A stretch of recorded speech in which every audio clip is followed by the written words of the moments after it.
I'm going to call the meeting to order. We always start with the statement about the Zoom meeting. In accordance with the Governor's disaster declaration and suspension of certain aspects of the Open Meetings Act, this meeting is being held virtually via Zoom. The public was invited to provide input via email before the meeting. The Zoom information was published with the agenda, so members of the public may attend the meeting virtually and provide input. Okay, we're going to start with the roll call. Heather Ann, go ahead. Okay, we have Ms. Salmon, Here. Ms. Bex, Here. Ms. Headland, Present.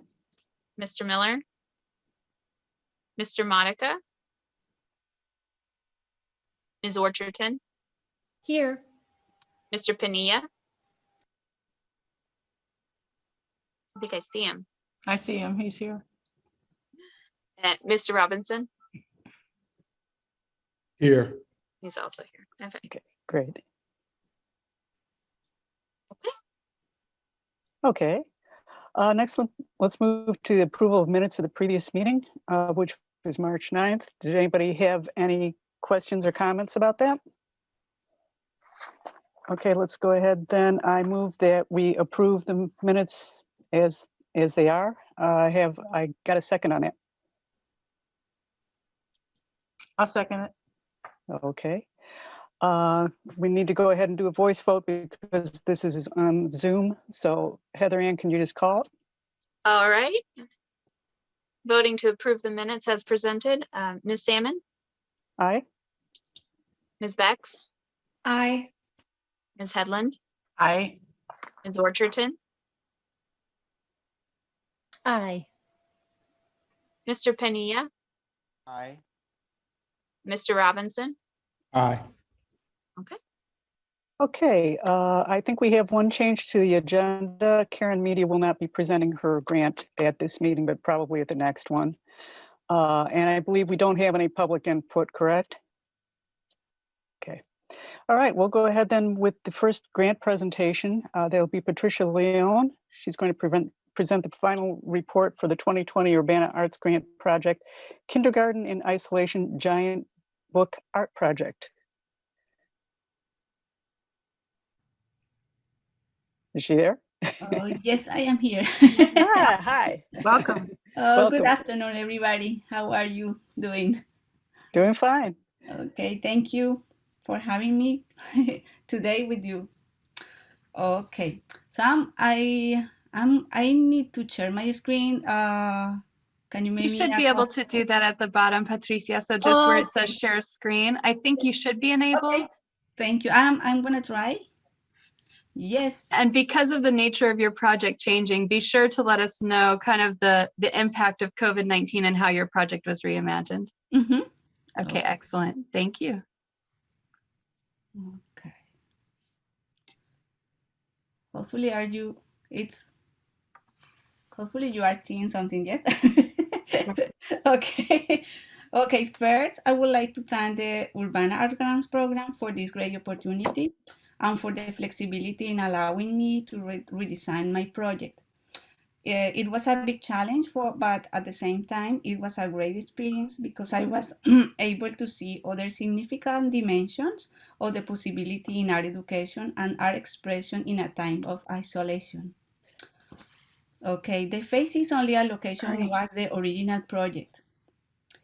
As originally planned, I began planning in July 2020 the Faces Only allocation project, web design, publicity materials including the invitation and the call for participation. Then the pandemic situation and the stay-at-home regulation forced me to consider or reconsider my project and figured out other options because of the closure of public spaces and the limitation of gatherings and in-person meetings. So that, this is part of the invitation that I did for the participants at the beginning for the Faces Only allocation. I also create a website here and also this information trying to call the participants. But anyway, I didn't use this at all. Yes, I tried my best, but it was so difficult because everything was closed. Okay, so give me a sec, please. Yes. So Yeah, if you taking want to make it advantage- full screen, Patricia, you can go to slideshow at the top Oh, and yes. put begin show. Yeah, there you go. Or that. Yes, thank Perfect. you. You can Oh, read it thank easier. you, Rachel, thank you. Of course. So, taking advantage of being a kindergarten teacher at Leal Elementary School, I had the idea of initially working with my own students and their parents. For me, collaboration is an important part of my project. So, I began thinking about the appropriate art medium or art forms to collect my student artistic creation and reflection on the pandemic. I consider books in general and particularly for young kids, such as kindergarten students, are a very efficient strategic tool of engaging and introducing them to different worlds and imaginaries. So I decided to create the Giant Book. The project was created with the collaboration of the Leal School principal, Ms. Adriana Ochoa, and the kindergarten teacher, Ms. Magali Avila and Jody Miller. The project began with a main question that the children were asked to answer by creating a page of something they remember from the past school year, and the intention was to collect the children's experiences. This kindergarten in isolation book, created during an unprecedented time, a global health and isolation emergency was declared due to the COVID-19 virus. It also represents the experience and testimony of the three groups of kindergarten children from Leal Elementary School who studied under these circumstances for a year.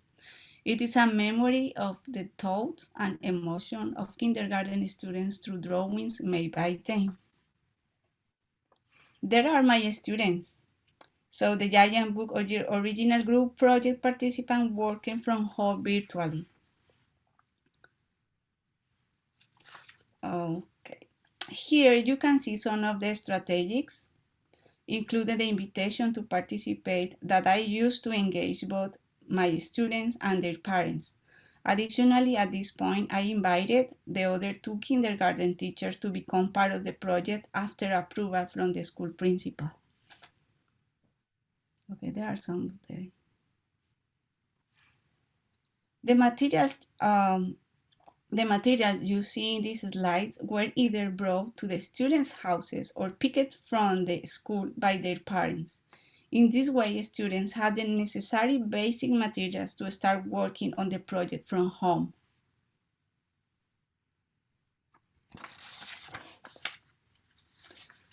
As I was receiving the students' creation, I began to lay out the book pages in English and in Spanish. Okay. As I was receiving all the student creation, I started assembling all the materials. After selecting the type of fonts, I began to think about possible titles for the book chapters. Then I decided to divide the book in 3 chapters. Okay. Chapter 1, studying virtually from my home. Chapter 2, dreaming with my school. And Chapter 3, studying in person at Leal School.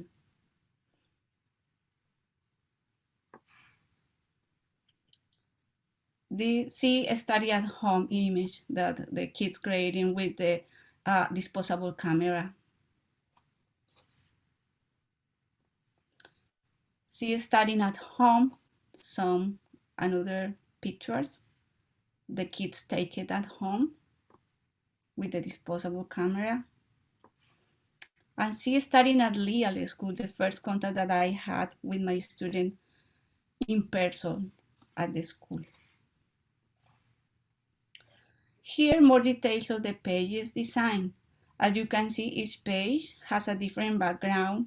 This background designed to match and play with the ideas the kids had provided in their creation, for example, drawings, painting, photographs, collaging, and writing.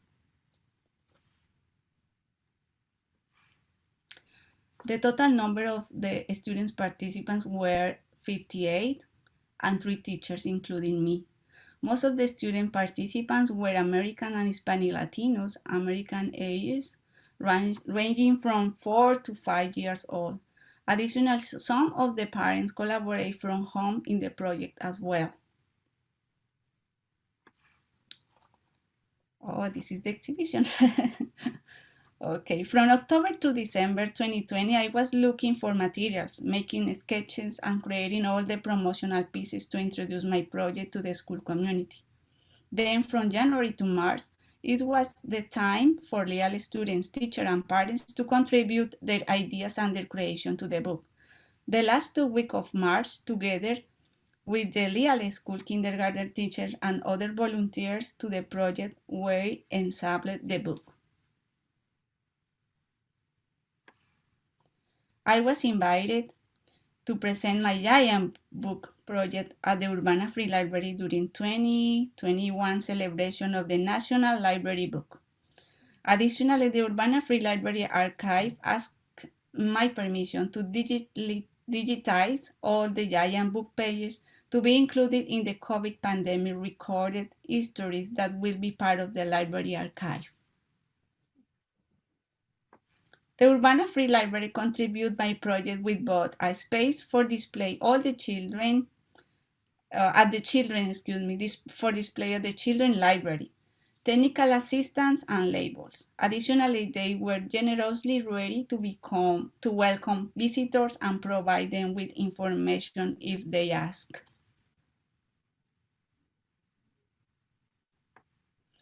This is the book at the Urbana Free Library. After the completion of the archive digitalization, probably at the end of April, the giant book, it will be presented at the LEAL Elementary School. Here, some of my students, but also giant books fans, are giving me their approval. I would like to thank once more the Urbana Free Library, LEAL Elementary School, and of course, the Urbana Art Grants Program for your support and commitment to my giant book project. Thank you so much. Wow, great. Congratulations. Thank you, Patricia. Oh, you're welcome. I have a comment, if I may, Pat. Yeah. First of all, Patricia, thank you so much for this presentation and for your flexibility and adaptability. So many of our grantees have really shown such adaptability during this time when projects have to be completely revisioned. And what I love about your revisioning is that it spoke to a specific need of supporting teachers right now during this past year, which has been so critical. I was immediately wanting to ask you about whether or not it will be archived. So I'm so delighted to hear that the library immediately thought of that as well.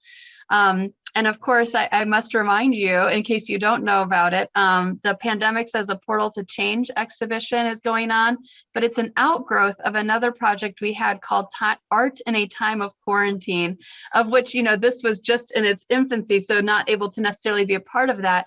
But one thing that we've been doing is that's a collaboration with the Museum of the Grand Prairie. And similarly, they're kind of trying to just keep an archive of things that people are making, stories and other things that are made during this time.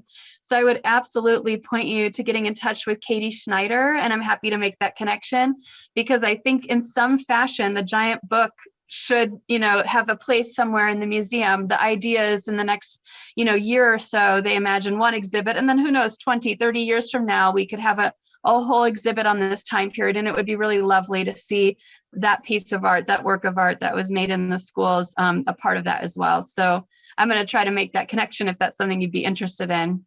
Oh, thank you so much, Rachel. That's wonderful. Thank you so much for your support and for opening up new possibilities for this project and for the exhibition of this piece. Thank you. And I hope it can maybe go somewhere in Lille too, since in the fall, I think they're exploring bringing the children back, everyone. And it'd be really interesting to be able to have it on display in the school hallway during that time too. Yes, I am going to do that after the Urbana Free Library digitizes the images from the book. Excellent. I'm going to show the book at the school. Perfect. I'm so excited about it. That's wonderful. Thank you. You're welcome. Thank you. Okay, Other thanks very questions or much. comments?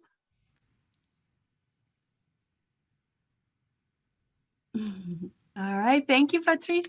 Thank you so much. Thank you.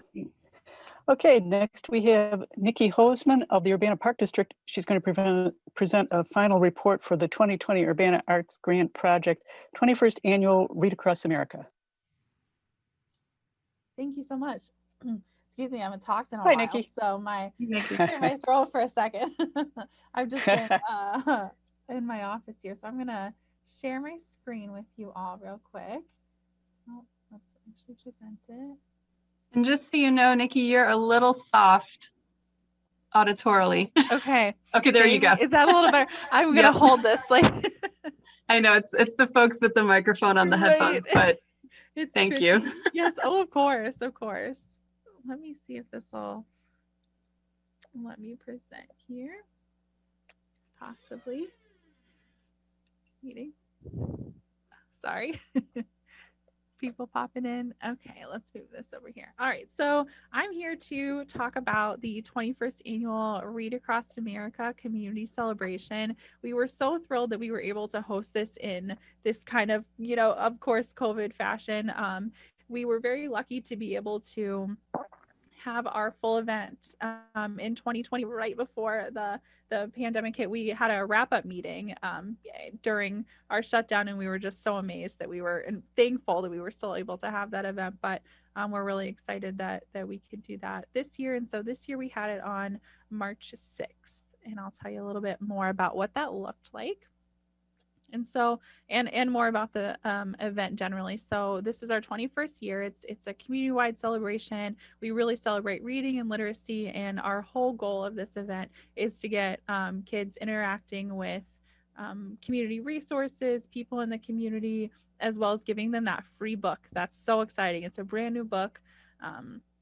And then also their grown-ups, connecting them to resources in the community that they may need as well. And so this is kind of a shot of what our drive-through Read Across America looked like. This is how we kind of re-envisioned it. So, in other typical years, we would have about 40 to 45 community partners in our Lincoln Square Mall and just kind of set up all around. So this year we switched things up quite a bit, of course, and we did a drive-through. So kids were still able to get a free tote, a free book. We actually gave them a mask too, which was really cool. And the bag that they received was pre-filled with resources from our community partners. So we had lots of folks send us in flyers or little activities, and it was really quite wonderful. So this is just a little bit more kind of what I talked about, but we had our drive-through event, and here's kind of a further back picture of our whole setup that day. And we actually extend the hours to be from 9 to 2 so that we could really capture more folks and give them more time to move through. So there wasn't, any backup of people waiting in line. And so we were prepared to give away 500 totes and bags and masks. We ended up only seeing about 401 kids was our final count, but we were still super excited. And we have some plans to take the other about 90 bags to some mobile home communities who maybe they might have some troubles or might have had troubles getting all the way into Lincoln Square Mall. In other years, we've been able to give away free rides on the MTD, but that just wasn't possible for us this year. So we're going to try to take those leftover tote bags directly to the communities. And so we also, just like every other year, had community resources and literacy activities from our partners. So those were, like I said, were pre-filled in our bags. And we have a new website. We were super excited about it. And on that website, we were able to host videos of our community partners telling stories, reading books. And then we also, just like every year, had professional storytellers and musicians highlighted on that website as well, which was super exciting. And then our local Rotary partners, they also were very supportive of the event and sent in them reading books as well. And the one cool thing that I'm super excited about, I'm so sorry, my phone is ringing and I don't know how to shut it off. It should be done after one more ring. But we also had a literacy panel for our grown-ups. So on that Sunday, we had 3 folks from the community who were, professionals and literacy librarians, we had a Facebook Live panel where folks could come and ask questions to these experts, just kind of about reading and literacy during this time of COVID and at home learning. So that was a really other exciting, fun thing that we were able to do this year. And so here's some pictures of what they received. So the far left photo is actually of the child who drew the artwork. And it was this really cute fox. It was holding a book and says, "I love to read." And the trees are really cute. And on the far right is a mask. And it's it's a little hard to tell, but it's a really amazing drawing of a person walking up a staircase that's made of books, which I thought was super cute. So the kids who drew all these were from Thomas Paine Elementary School. And they submitted their art and were able to have it remade onto all these things that their classmates are using. And of course, the free books, it was a little trickier to get kids those free books because before they pre-selected them. So it was a lot of like, tell me what language your child likes to read in, tell us what they're interested in, what age they are. And so we kind of were able to select books for them, which was really neat too. And so here's some of our community and Rotary partners that worked with us this year. We had great response from the community. We were super excited to be able to have so many folks still be interested in working with us in this new way. Of course, we were all kind of learning as we go, but it was really wonderful to have so much support from the community again this year. And so here's another few photos of our drive-through event. We were all masked. The folks drove through. There was 2 different kind of stations where they could grab a tote bag from us and book, and then they just moved right along. There was only a couple of times where we were kind of backed up, but I think it was a pretty kind of smooth process through there. And then our virtual event. So of course, this was like super exciting. We had this website and there were, I would say like 30 maybe videos of from our community partners who we're reading books, and kids could go and view those. And then we also had our professional storytellers and musicians who were highlighted on the website as well. So that was super wonderful and exciting. And so these videos actually aren't live anymore. We only kept them live for 30 days just so that we didn't run into any copyright issues. But these are the folks that joined us this year, which was so wonderful. And I think that's it. That's all I have for us. You can follow us on our Facebook. We post a lot there. Our website is a link to our website, and then our Urbana Parks website as well. So I will stop my screen share, and if you have any questions, I'm happy to answer anything you got. Well, Nikki, I think you did a great job of adjusting to the COVID situation. That you came up with a lot of things that really worked well, I think. Awesome. Congratulations. I appreciate that. Thank you so much. Thank you. Yeah, it's exciting that you Anybody- still had over 400 people coming. Excuse my dog. 400 people coming. How wonderful. Right? Oh, we Um, were so thrilled. And that there's still so much participation from the partners just by way of the virtual story space and that kind of thing. It's very wonderful. Yeah, so it was so exciting. Thank you. Well, and then you had all the feedback from people who saw it and liked it, and then they shared it. Yes. Oh, that was that was perfect. Yeah. Did you get statistics from your online I yet? couldn't figure out statistics. I think that I had to go in and hide those pages 30 days after. And I think that when I hid those pages, I messed with the statistics. Oh, so bummer. I know. It's probably there somewhere. It's gotta be. It's gotta be. Yeah. It'd be nice to see how far ranging your reach got. Yeah. Yeah, it would be. Yeah. I'm going to keep trying to figure it out though. I haven't given up yet. We'll ask Jason in the control room. Maybe There he we can help you. Yeah. I'll volunteer Jason. And terrific work, Nikki. Oh, thank you. Congratulations. Okay, thanks. Thank Yeah, you for coming and thank making you. the presentation. Of course. Thank you. Okay, our next presentation is going to be Terrence Stevenson of Dance Music Therapy. He's going to present a final report for the 2020 Urbana Arts Grant Project, Dance Music Therapy. So I don't see him on here currently, so we might have to move forward from that unless, Okay, yeah, I don't believe he's here at the moment. Let me just double check that he's Rachel, not in the attendees. should I reach out to him? He would have gotten it a few different ways and confirmed with Heather Ann. So I think we're all right. We'll probably just move him to next month. Okay, that's fine. Okay. Okay, our next order of business is strategic visioning for Urbana Arts and Culture. All right, well, we have more time than I thought, which I suppose is a good thing. So for today, I want to just take a quick moment and recognize two people that were unable to be here this evening, but I do want to recognize them because during a staff report, I normally would. But we have two new interns that if you follow us on social media, you probably recently saw their biographies. And their names are Nancy and Lorena, and both of them are coming to us through the CU Scholars Program at the University of Illinois.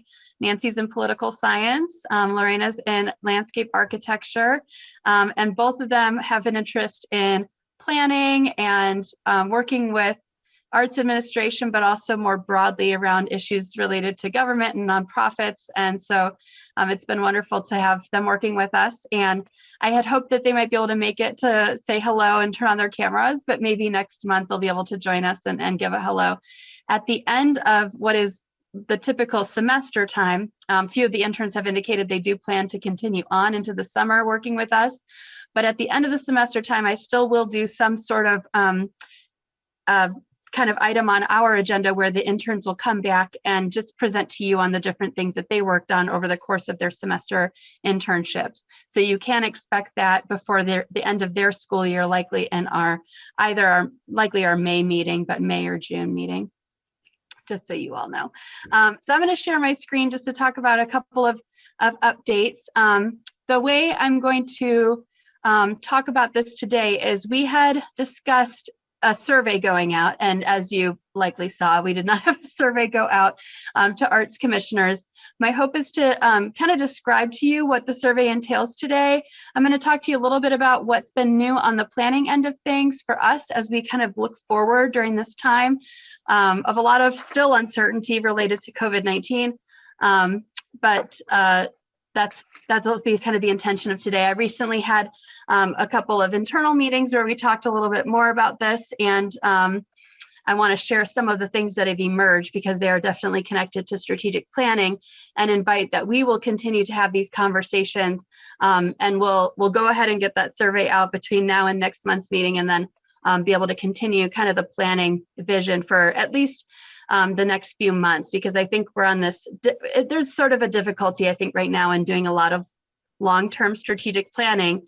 But I do find it really important to kind of continue those conversations that just kind of ground the way I'm thinking about doing programming for the Arts and Culture program, and then making sure that it's speaking to some of the issues that you all raise as well.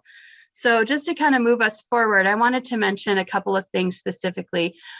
We have a number of program updates related to Urbana Arts and Culture. And one thing I did recently for a couple of our meetings internally was to kind of give an overview of the impact of COVID-19 on our programs. And I want to take a moment to do that really briefly with all of you. We operate a large number of programs, but these were some of the things that I kind of assembled together just to make sure that everyone has an understanding of the ways that we have had to work, adapt, or otherwise, in a couple of cases only, cancel a program. So first and foremost, I want to mention our Urbana Arts Grant Program. As you all know, we've been able to continue operating that with a lot of attention being given to adaptation, supporting the grantees with information about special event permitting, any city COVID mitigation efforts, and other things that they would need to know to be able to do collaborative organizing with businesses or nonprofits or events in our downtown that require city infrastructure. I did adapt our grant drop-in hours and our grant workshop and all of the different orientations that we do as virtual. And of course, many of you participated in the virtual sneak peek. So I consider that sort of an adapted COVID-19 moment. I am hoping that in a lot of these programs that as we move forward, we still retain somewhat of a hybridity in terms of both online offerings and in-person offerings as we're able. And the reason for that is that What's been true for a lot of us working in event planning is that we've seen, of course, as we could have expected, that some of the allowance of virtual events has made it easier for people who had different kinds of restrictions or inaccessibility issues arise to make it difficult to come to in-person events, whether it's because they work and having an opportunity to watch something at a later time at their convenience is helpful, or perhaps they had mobility issues and getting to the event is difficult. Perhaps being in rooms with people is a challenge, so it's helpful to be able to watch something secluded at home. All of these considerations have illuminated things connected, yes, to disability, but to a wide variety of different needs that people have around the format in which information or events are shared. So my hope is that even as we do the in-person things moving forward, we'll be able to retain a hybrid component where parts of the programs are virtually shared. Artist of the Corridor, as you all know, has had been much of a standstill, but it's been adapted insofar as we've been able to hold digital exhibitions, of which, you know, right now the pandemic says a portal to change call for art, which closes on the 19th, is a part. This is an example of also a way in which COVID kind of helped us expand. So prior to this, Artist of the Corridor as our exhibition series is largely a dual site exhibition with the Urbana Free Library. But now that it has, we've grown in terms of really taking on digital exhibits, what has happened is that we've actually expanded who we're working with on all these things. So it is still the library, but then lots of other partners as well on something like Pandemics as a portal. Murals on glass, we've had no interruptions. Art now, very minimal interruptions. Art at the Market is example, however, of something that had to be canceled. One of the things that our farmers market made clear was that an in and out farmers market during this time of COVID-19 is very important. And the things that gather people and have them hang out at the market are really antithetical to that desire to keep everyone safe with an in and out. I gather people with music and arts activities. So it's very important for us to put a cancellation on that for now. Now we are kind of exploring what may be possible for this summer, but so far no major plans to continue Art at the Market until we can really safely have that program in its former iteration. Urbana Sculpture Project has had no changes. We have had some delays, but largely there's just been a change in some of the leadership around Public Art League, and that's our core partner there. So now a lot of the work has also come under the auspices of 40 North. So we'll be collaborating directly with 40 North as they take over some of the administration of the Public Art League sculpture projects. So excited about that to continue, and we should be getting some more traction coming soon with a new sculpture.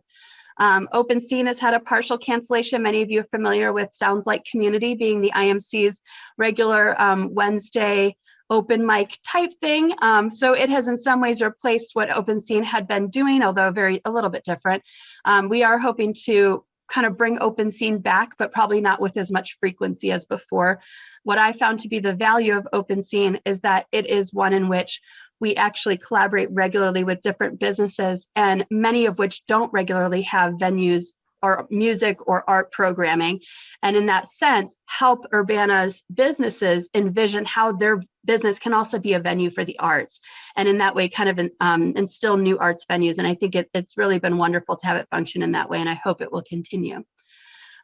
Just to go over a couple others quickly, Young Artist Studio, we've completely adapted, we're virtual.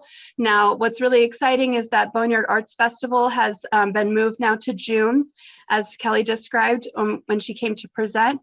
Boneyard Arts Festival is also going to fall now on a Young Artist Studio Sunday. So my first in-person Young Artist Studio is planned to be an outdoor Young Artist Studio in conjunction with Boneyard Arts Festival, and we're going to do a chalk art contest with an artist and a DJ, and a be outside with households having their own square to chalk. I think it'll be really exciting, but that'll be our first one, and then we'll go back to kind of a hybrid of some virtual and eventually maybe move into more in-person in the library as we had before. We obviously launched our Poet Laureate and soon-to-be Youth Poet Laureate programs. Those have just simply been adapted. We're doing a lot of virtual-based things, limited gathering type things for that program. And then another example of a program that's kind of come out of COVID-19 is the Great Art Doors. So this is a project, again, with both cities campus collaborators. So it's really great in terms of the dynamics of the collaboration.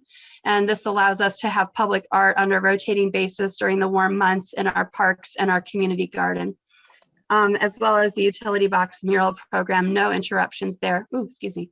So I want to talk a couple of things about some emerging initiatives just to keep you at the forefront of that. Pandemics as a portal to change. Obviously, this is another example of something brand new. As I said before, the dates, the deadline is the 19th. So this is anyone can submit. I hope all of you consider submitting. Anyone can submit art of any kind with the intention that the art should help us envision what our world can look like. Thinking of the pandemic as a way to emerge differently. Like, how do we emerge differently from this pandemic? And we named the pandemic of COVID-19, but also of the climate crisis, of systemic racism, of quite a number of the economic crises, of a number of different issues. And how do we kind of emerge differently beyond them? Through art. So that is a call for art for anyone middle school and older, professional or novice artist, does not matter. Again, you can submit art in any form. So music, if you could take a photo, a video, or print it somehow, or save it in writing, it can be submitted here. So that's just something that's a new and an ongoing kind of collaborative around digital exhibits with the Museum of the Grand Prairie, Krannert Art Museum, the Urbana Free Library, the IMC, and supported by the Illinois Arts Council. We also, I want to draw your attention to the third bullet point in particular, the Disability Aware Cities program. This is a core grant application. We submitted, well, Krannert Art Museum submitted, of which we're a named partner on. So this is, Stacy's probably familiar, but it's one of the grant programs through the University of Illinois.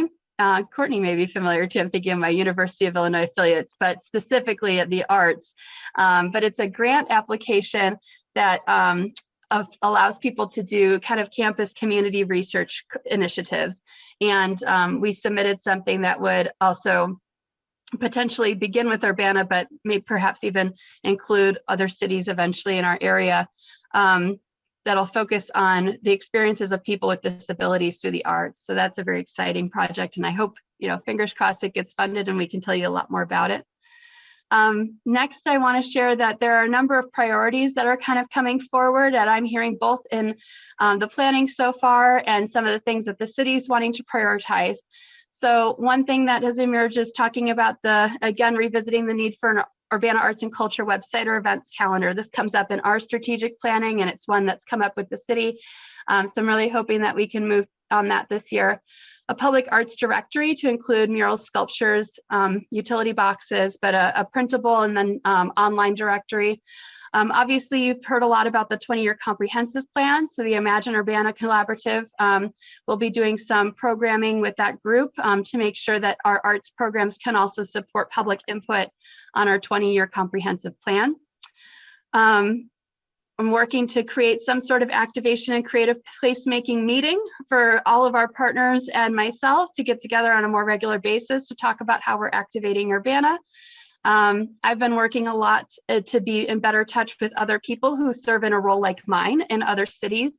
So having some sort of municipal arts network has sort of started to emerge among a lot of us that are sharing communication. I want to do better to promote arts and economic development grant opportunities. So we've been talking about how can we actually promote the business grants and the arts and culture grants next to each other, like, and also make sure artists know about business grants as they consider perhaps opening a business as an artist. And then having kind of different documents that can help people understand all the different ways that they can engage with the arts program and with city resources. Just for you to know some of the initial planning for summer 2021. Let me just do a time check. All right, we got a little more time. Is that we are still awaiting special event permit guidance. This is impacted by the governor's bridge plan, which takes vaccination rates into consideration as we are determining the kind of regulations and expectations about gathering and COVID-19 mitigations. But of course, what we're already drawn to thinking about is having some in-person events that will be outdoors, masked, socially distanced, limited capacity or capacity controlled. I'm thinking a lot about walkable activation or things that you can kind of just encounter as you're out with your family. So public art in that sense. And then required for our grants, we're trying to ask that everybody kind of put together a COVID-19 mitigation plan for their unique event or grant project, as well as documented communication with CU Public Health. I am going to be giving another arts grant check-in with updated guidance to provide a lot of direction for our current grant recipients. And then I'm really trying to work more with our businesses as they too are engaged in more outdoor things, and they're doing their outdoor sidewalk sales and their outdoor music and things like that this summer, to see what kinds of collaboration we can have and how I can support their work.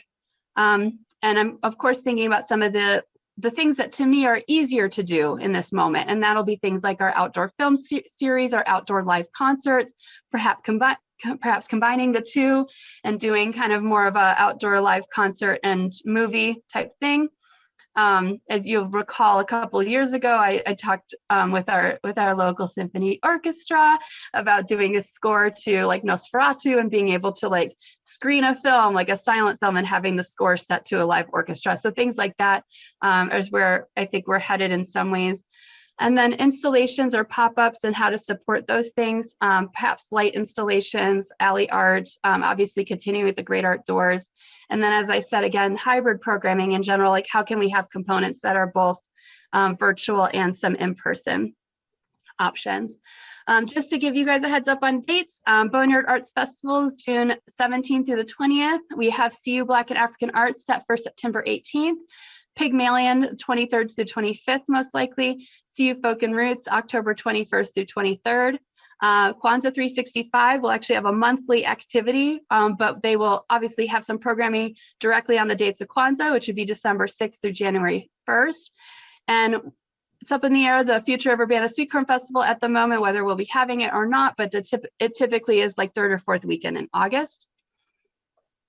And that's sort of where I'm going to leave it for this evening, but those are just some things to give you a sense of. I'm going to continue to ask for your input on some of the questions that we kind of raised that are going into this, the survey, which I put together, actually, I just didn't send. And those involve kind of gathering your input on where you see the strongest support our program can offer right now in terms of elevating arts and culture, given our current circumstances and pandemic restrictions. How do you think we should refocus to advance public art? Given our commitment to culture, how would you like the program to amplify cultural work and cultural workers in Urbana? And elevating our own commitment to diversity and inclusion, what populations do you feel like we aren't yet serving, or how would you like us to grow in our commitment? So those are going to be some kind of key questions that should also inform survey responses. And that's all I've got for you this evening, but I'm happy to take questions. Oh, and it looks like Lorena joined us. Lorena, do you want to say hello really quick? Hi, I must have missed you the first time. No, it's all right. So this is Lorena. She is one of our new interns I mentioned. And do you want to tell them your major and year? Yeah, so my name is Lorena. I am a junior here at the university. My major is in landscape architecture, and I have kind of like a focus on urban planning and urban design kind of thing. And I'm a junior, yes. Excellent. Thank you. Any questions about my staff report and the strategic planning update? Go ahead, Barbara. I was just going to comment to Lorena that the original coordinator for this commission had her major from the U of I in landscape architecture also. That's right. Yeah. I did not know that. Yeah, I should connect you too. That would be a good connection actually for you. Wonderful. Okay, I think the next thing we need to do is approve the 2021 regular meeting schedule. Because this is something that the city clerk's office has requested that we do. So I guess, do we want to discuss whether to change this, or do you want to just simply put it out there for the vote? I Does think it anyone might be want easier to comment? suggest, suggest if somebody wanted to suggest a change, otherwise probably vote on keeping it the same or something.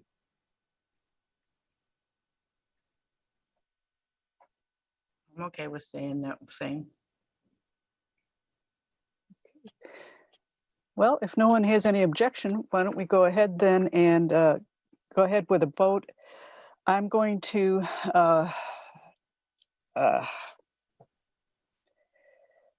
okay, let's propose that we keep the Urbana Arts and Culture Commission meeting on the second Tuesday at 4:30 p.m. online until such time as we can go back to the city building.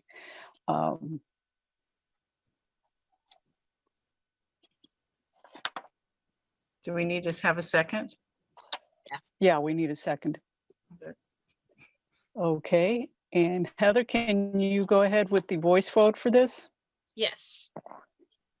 Okay. Ms. Salmon, Aye. Ms. Bex, Aye.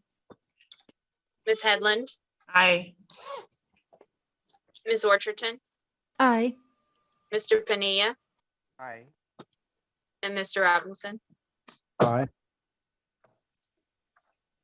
Okay. All right, I guess we're meeting at the same time as always. Let me just make one announcement here. If you have not finished your economic interest statement form, that is due on April 23rd. So please get that back to the county clerk if you can do that. Did anybody have any questions about that form or? Just a You're all correction, aware of it's it, the right? city clerk that receives Oh, it. city clerk. Okay, I'm Mhm. sorry. Am I remembering that we, at one point, were able to do that online years ago? Or am I remembering something else? No, you could do it online before. We weren't able to this year, though. No. Okay, I thought I remembered Don't doing it ask me why. online years past, but Yeah, every other year we have. yeah, okay, that's all right. Ask me. I finished it, but I did it, but I was like, I couldn't quite, I'm not sure I trust my memory anymore when you're sitting in the house too many days and everything kind of is blurry. Yeah, no, you're correct. I mean, every other year we have done it online, so. Okay. Okay, in that case, since we finished all the agenda items, I suggest we adjourn.